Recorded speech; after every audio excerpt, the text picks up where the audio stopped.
Faly aho raha hoizy ireo tamiko, andeha isika ho any an-tranon'i Jehovah.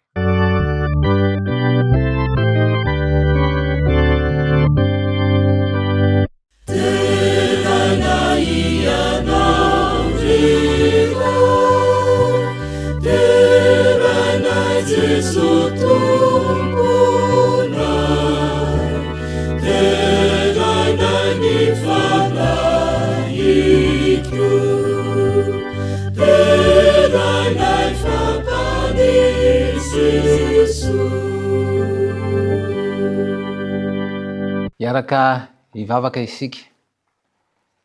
Aoka ho tsapanay hamoly anatin'ny fanahana trano ny fanatrehanao ry iray nahalelanitra sy ny tany. Ary samy atsapa fiadanana ao aminao izay amin'ny anaranao Jesosy Kristy nanonona ny vavaka. Amen.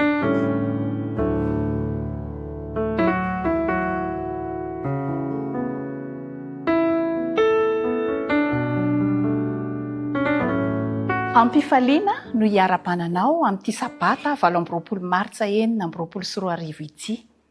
Sabata manokana androany natokana ho an'ny fanabeazana. Dia faly mirary soa, mirary fitahiana feno safinonoka ho anao ary mba hahita fifaliana ianao miaraka aminay androany. Amen.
Iaraka mamaky ny tenin'Andriamanitra isika, izany dia voasoratra ao amin'ny Daniel 1:7-20 sy 20. Daniel 1:7-20 sy 20. Toy izao ny vaky ny teny amin'ny anaran'i Jesosy. Ary ireo zatovo efa taha ireo dia nomen'Andriamanitra fahalalana saina ny amin'ny taratasy sy ny fahendrena rehetra. Ary Daniel nahafantatra ny amin'ny fahitana sy ny nofo rehetra. Ary ny amin'ny fahendrena sy ny fahalalana rehetra izay nanontany ny mpanjaka azy dia hitany fa nanatombo impolo eny noho ny omby-aso rehetra sy ny biskidy izay teo amin'ny fanjakany rehetra aza izy. hotahinana e izany teny izany ka azo.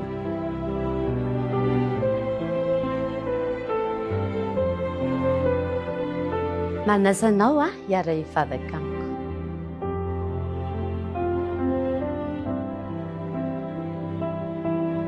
Ry ray tsara indrindra izay ny an-danitro, nitera sy mankalaza ny anaranao izahay noho ny fitiavanao anay tsirairay avy. Misaotra Tompo noho ny fitahiana izay arotsaka ao aminay tsirairay avy. Mamela ny heloka sy ny tsy famendrehanay satria mpanota ihany izahay. Ary mangataka amin'ny fanahy masonao hanatrika izao fotoana izao. Ka aoka ny teninao hitoetra aty am-ponay tsirairay avy ka hampahery anay sy hanome hery anay. Dia matoky izahay Tompo fa mihaino sy mamaly izany vavaka izany ianao no amin'ny ara-tsoan'i Jesosy.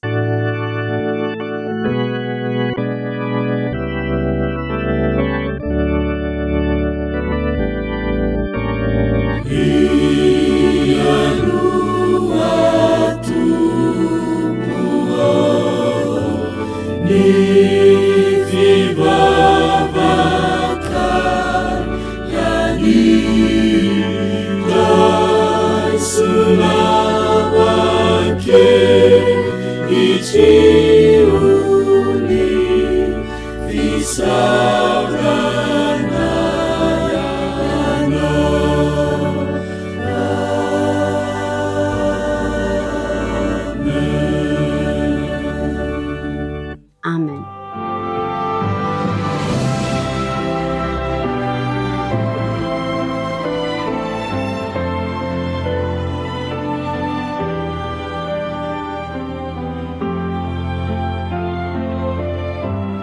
Tonga eo amin'ny fanompoam-pivavahana ho amin'ny fanatitra sy ny ampafolony isika izao. Kristianina maro no resy lahatra amin'ny fanaovana an'ity ampafolony ity. Ny ampafolo moa izany dia baiko avy ao anatin'ny tenin'Andriamanitra izay Andriamanitra mihitsy ny manasa antsika hanao azy.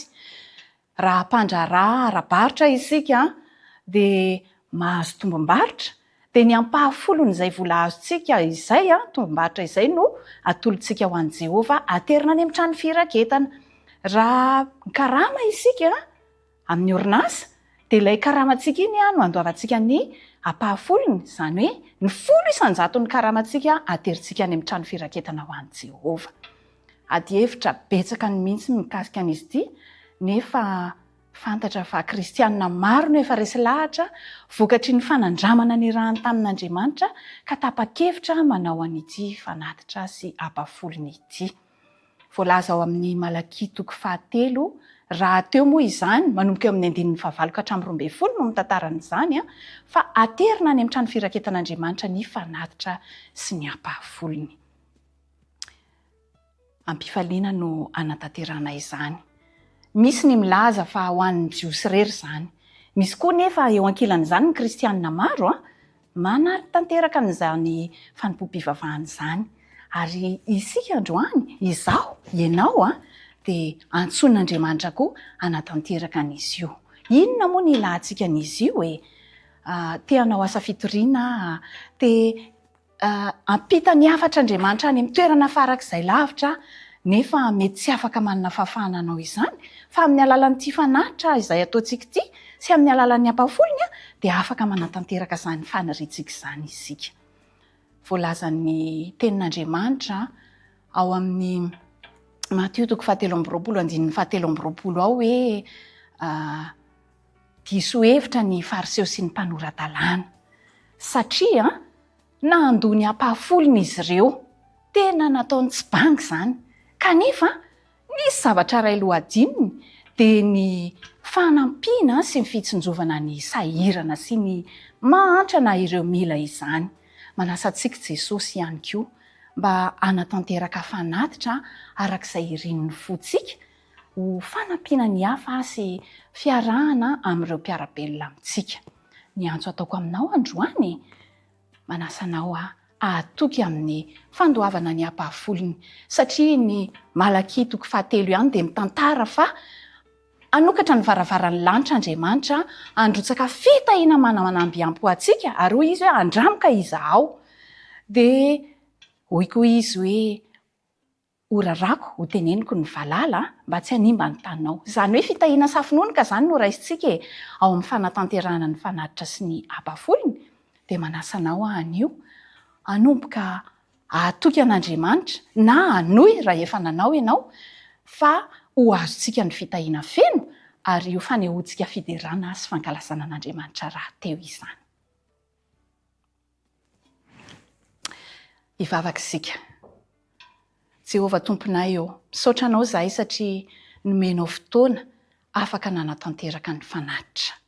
Misaotra indrindra satria avy aminao ihany ireny ny faniriana ilalina indrindra Andriamanitra eo dia mba hatoky izahay hamerina ny ampahafolony araka ny baikonao ho any amin'ny trano firaketana ary hanao fanatitra ihany koa ho fanampiana ny hafa mba hahazo ny fitahiana avy aminao, mba andrenesan'izy ireo any amin'ny toerana lavitra any ny teninao ary mba hahazahoana izay sahirana sy ny mila fanampiana ihany koa tombontsoa andray soa avy aminao.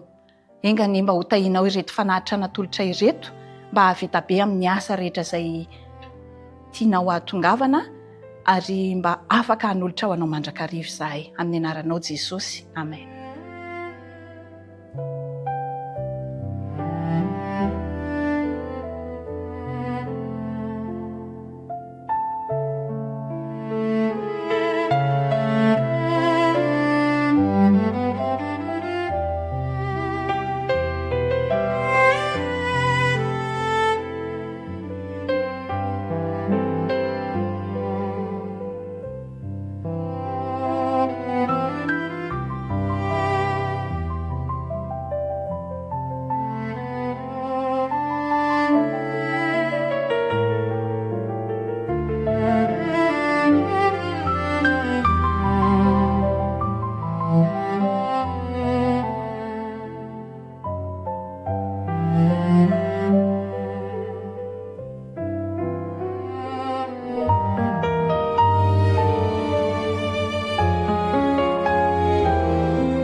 Tonga eo amin'ny toritelo an'ny ankizy sika izao.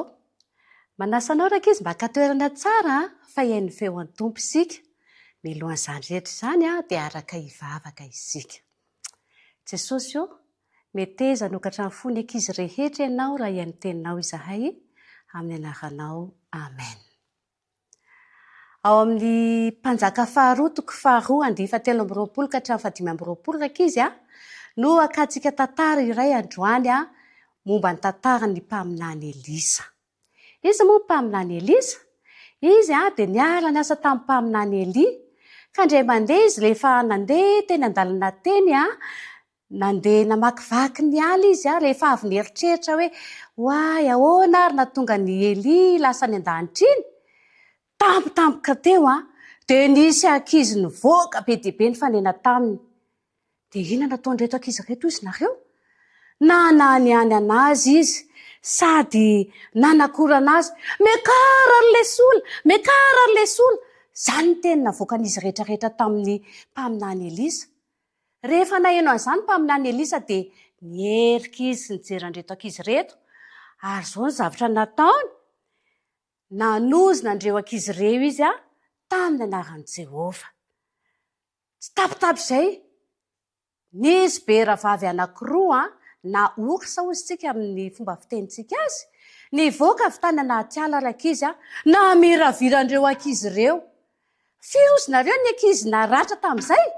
270 nisan'ny ankizy naratra tamin'izany fotoana izany. Dia rehefa vita izay dia nitoy ny tantara. Niala teo ny mpaminany Elisa, ary rehefa nahita izany zavatra aseho izany ny olona maro, dia tsy sanana ny an'ny mpanompon'i Jehovah intsony.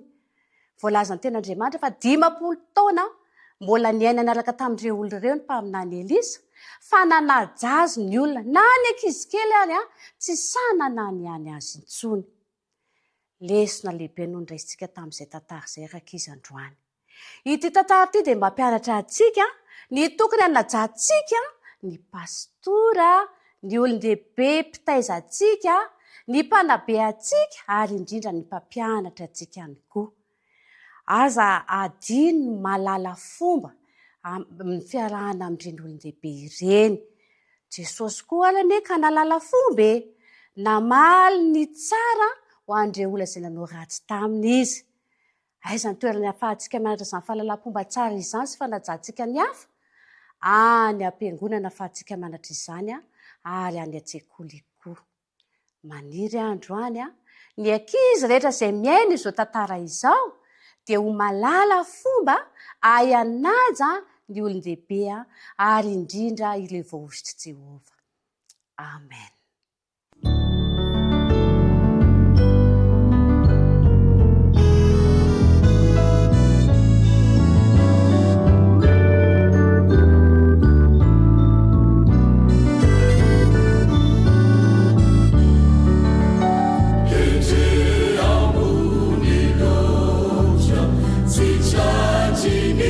Sana, e avuta faoja.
Ny tantaran'ny Daniela no andraisantsika lesona ny amin'ny fanabeazana izay noraisiny ka nahatonga azy ireo afaka hijoro manoloana ny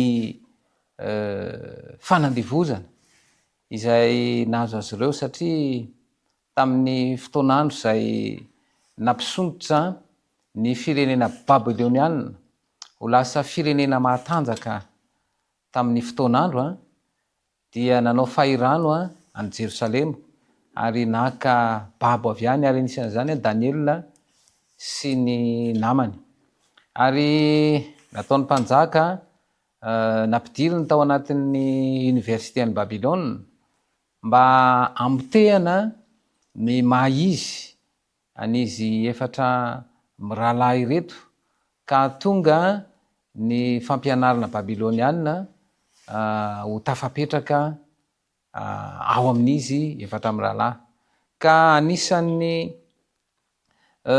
nanovana tsikelikely an'izany fomba fisainana zany dia nanovana ny anarana satria Daniela zany zao dia natao Belsazara no ny antsona azy ary ireo namany hafa ihany koa dia nahazo anarana dia Sadraka, Mesaka ary Abednego. Izany hoe nesorina tamin'izareo zany ny zanaky ny fireneny Joda azy fa nomena ny anarana babiloniana dia natao ihany koa ny hoe animbana azy amin'ny alalan'ny fomba fisakafoanana. I Daniela sy ireo namany moa zany dia zatra sakafo hanin-kotrana fa tsy mihinana hanim-pitoloha tahaka ny sakafo ny mpanjaka ary ny tandapa moa zany dia nitenenina mihitsy hoe omeo ny sakafo ny mpanjaka izy efatra mirahalahy kanefa izao ny tsy hinana an'izany izy ireo sarotra be zany ny manana an'izany fijoroana izany manoloana ny fanasana ataon'ny mpanjaka iza reny sa hoe andahany zany hoe tolotra omen'ny mpanjaka izany fa noho ny fanabeazana izay noraisy ny Daniela sy ny namany dia afaka nijoro izy ireo ary afaka ihany koa niatrika an'ireo zavatra faran'izay manahirana zay noho izany tena zava-dehibe ity fanabeazana ity. Ny olana mantsy amin'ny vanim-potoana misy atsika dia ny hevitro ny fanabeazana zany tsy tena misy mahatakatra intsony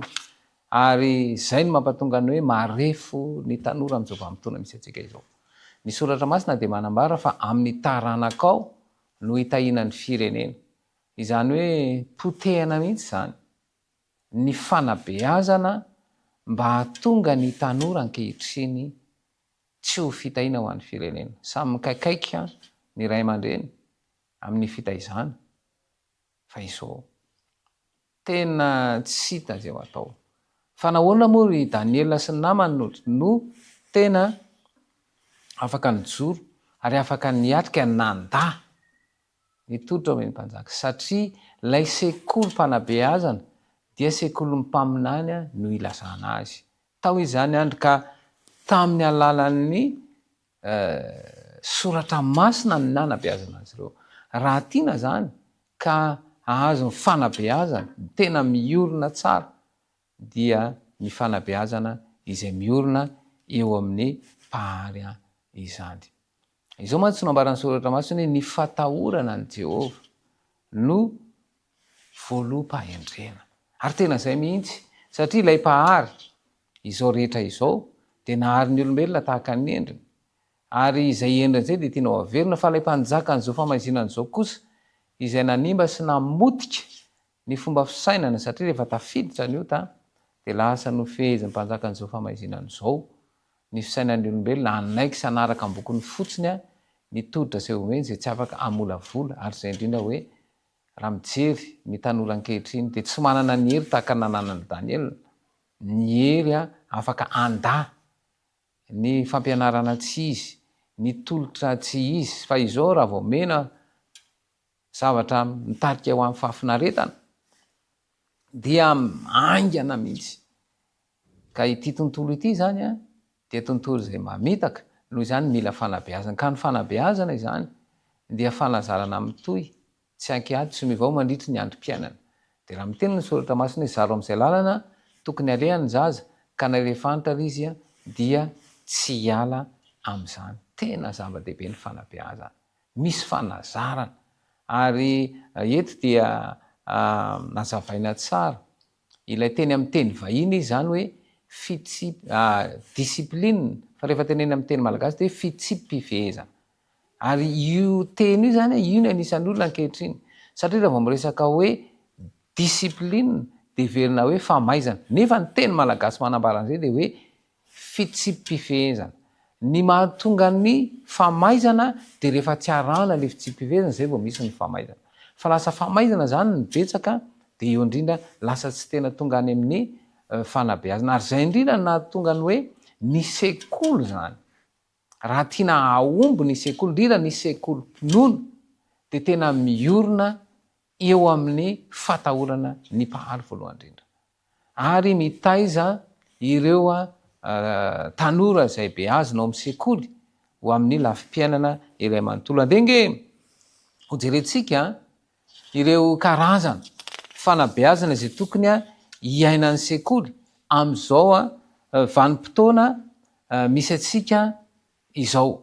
Ny voalohany zany dia ny fanabeazana izay miorina ao amin'ny baiboly. Ary raha tiana zany ny amerina amin'ny laonina izao fitotonganan'ny fitondran-tena amin'izao vanim-potoana misy atsika izao dia ny sekoly tokony amerina amin'ny laonina ny fifandraisana amin'ny mpahary. Ny baiboly zany no tokony atao fototry ny fampianarana rehetra. Kanefa ny tontolo dia analan'izany fa dia manaiky ny tolotra ho mety dia zay mahasasahirana zao nge ny fanajana ray aman-dreny zany tsy tafavoaka intsony.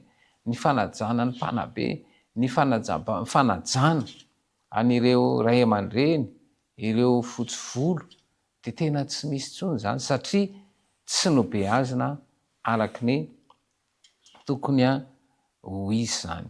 Noho izany ny tena fanabeazana dia miorina amin'ny fanabeazana kristianina. Ary tena zava-dehibe ka aoka ny sekoly zany mba tena ampiorina ny fampianarana eo amin'ny tolotra rehetra izay nomeny Kristy. Rehefa any an-tsekoly zany zao rehefa manao an'ireny hoe fanandraman'ireny ohatra, le hoe mamboly tsaramaso ao anatina kaopy anankiray ohatra, dia tsy hoe fambolena tsaramaso fa aseho ihan'ny mpianatra fa hoe misy ilay mpahaly dia jereo tsara ny fitsomoana fa mitsimoka ilay tsaramaso dia manome vo. Iza daholo manome an'izany rehetrarehetra zany dia misy ilay ray nahary ny lanitra sy ny tany. Eo ihany koa zany ny fampianarana ahafantarana ny maha olona, satria ny fampianarana ne tokony hoe hitaiza amin'ilay ho tonga olombaniny. Ary mazava ho azy zany fa tena famolavolana amin'ny maha olona iray manontolo mihitsy ny fanabeazana ary ho tonga olombaniny. Noho izany ny sekoly zany indrindra ny sekolim-pinoana dia tokony tena molavola amin'izay hoe maha olombanina izay. Tsy variana fotsiny zany amin'ny fampianarana izay manome ny lafiny ara-tsaina fotsiny fa le fanabeazana iaina maha olona, satria ny mpianatra anankiray izay voataiza maha olombanina azy dia izao tsy ho very mandeha mihitsy. Ary tena zany nge ny tediavina amin'izao fotoana izao hoe tsy hoe mahay be marani-tsaina fotsiny fa tena manana fahendrena. Ary mitady an'izany manana fahendrena zany mihitsy satria mahatonga ny kolikoly eny dia olona tsy manam-pahendrena. Ary ahoana moa ny ahatonga ny firenena ilamina araka ny tokony ho izy raha kolikoly no manjaka. Ary zay mahatonga hoe ny fanabeazana izany dia miorina eo amin'izay fatahorana an'Andriamanitra izany. Eo ihany koa zany tsy hoe ampirisihana fotsiny amin'ny fahaizana ara-tsaina fotsiny, ilaina ny marani-tsaina, fa ilay mahazo an'izay tena fitaizana araky ny tokony ho izy izay. Koa raha tiana zany ny amerina amin'ny laonina tsy azo la tena fahendrena dia ny fiverenana eo amin'ny tontolo kristiana dia ny fanabeazana ireo mpianatra izay beazina mba hifantoka eo amin'ny kristia izany. Eo ihany koa zany ny hoe lay fanazarana izany dia miala amin'ireo ny tontolo mandrisika ho amin'ny faratsiam-pidonahantena. Raha mijery zany ireo karazana hainao manjery indrindra moa ity internet ity, ny zavatra voaray any anatin'ireny ny zavatra be lehibe voizina ho any amin'ny tsy fankatoavana, ny tononkira sy ny bahakira rehetra dia miroso amin'izany tsy fankatoavana zany. Ary izay indrindra no hoe andeha ny sekoly mba tena ho toeram-pibeazana, ho tena fanabeazana, fa tsy hovariana fotsiny amin'ny lafiny ara-pahaizana, fa tena mba hiroso ho amin'izany, ka tena hanao ny fiainana ara-panahy ho lohalaharana. Satria tsika zany raha miresaka hoe fo dia ao mihitsy zany lay fijerevana ny ara-panahy, fa raha miresaka lomo ara-tsaina dia ao amin'ilay fahalalana, kanefa izao koa ao amin'ny faritry ny atoto ihany koa ao koa miasa ao ihany koa ny fanahy zany, ka mialaka zany lay fo sy saina, satria ao amin'ny fo ihany koa misy lay fihetsem-po, fa rehefa ny fanahin'Andriamanitra no miasa ao anatin'izay dia irindra araka ny tokony ho izy ny fiainan'ny tanora. Ka lay fanabeazana eo amin'ny maha olona mihitsy zany dia tsy inona fa lay ananana fahendrena, ananana hatsarany toetra, dia tena zava-dehibe zany zay. Ka matoa zany ry Daniel, afaka nijoro, afaka tena nandà ny tolotra izay ho amin'ny tsy fankatoavana ny Bahary dia vokatry ny fanabeazana izay azon'izy ireo hatrany amin'ny fahazazana. Zao mantsy ny fanabeazana zany dia miainga any amin'ny fahazazana, ka ny fanabeazana fototra zany dia eo amin'ny aotra ka hatramin'ny 15 taona ny fametrahana azy. Ka le aotra zany tsy le hoe any an-kibo, fa any amin'ny fiainan'ny tanora mihitsy, any amin'ny fiainan'ny zatovo, satria any zany zay tokony hahafantatra ny tanora, indrindra rehefa tonga amin'ny fotoana hoe reny fa miaraka izy ireo, dia tokony hatsapa hoe tsy fiarahana fotsiny fa miomana hanorina tokantrano izay ho lasa ray aman-dreny ho mpanabe, tena anabe ny zanany voalohany indrindra tahotra an'Andriamanitra, ary hay anana fahendrena, satria araka nambara dia ho fitahiana ho an'ny firenena mihitsy izany. Ka raha vao dia izao mantsy ny zavatra misy amin'izao fotoana izao mantsy ity tontolo ity dia misarika antsika tsy hampiasa ny saina araka ny tokony ho izy. Tsy azo ny rehetra ny saina ity resahana ity hoe ny fampiasana ny saina tsy ao amin'ilay saina fa ny fampiasana ny ratsambatana.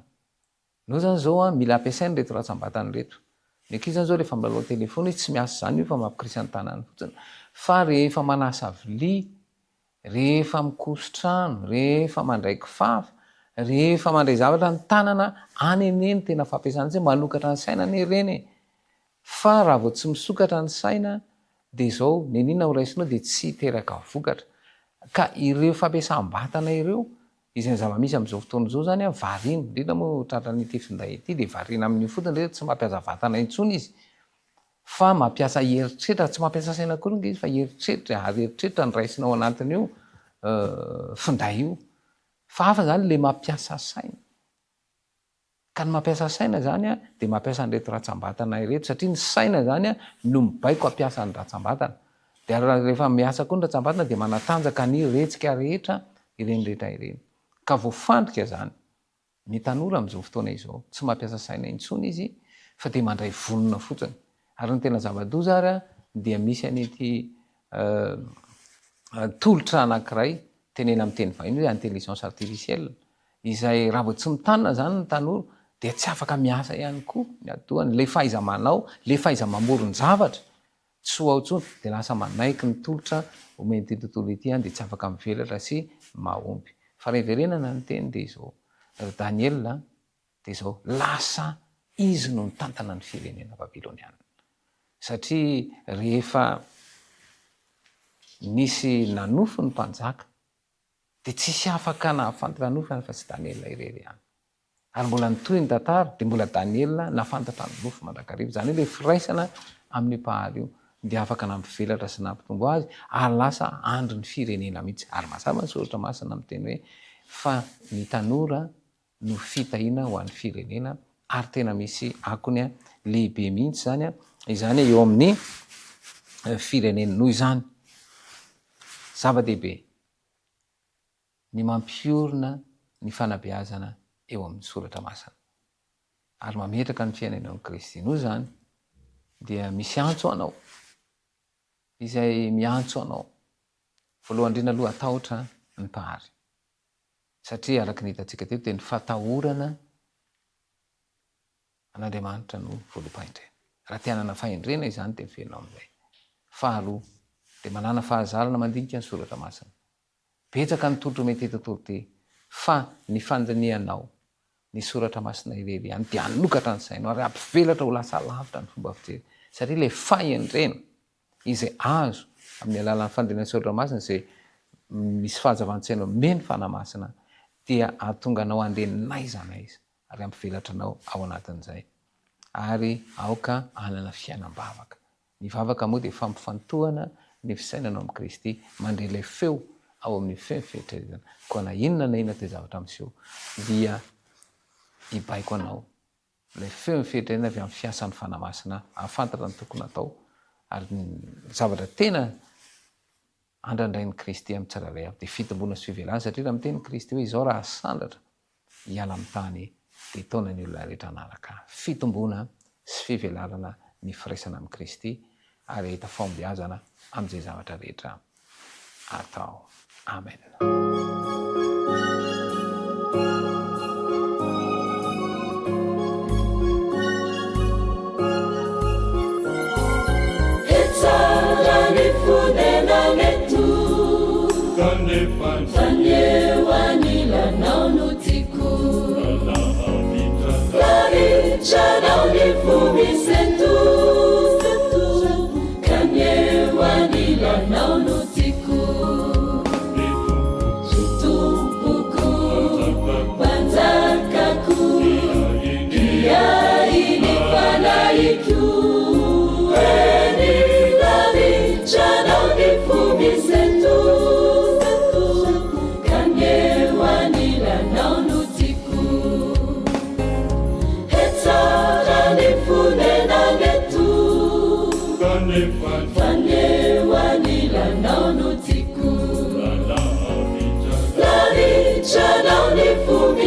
Tompo Andriamanitra io, misaotra noho ny fotoana nomena ho anay.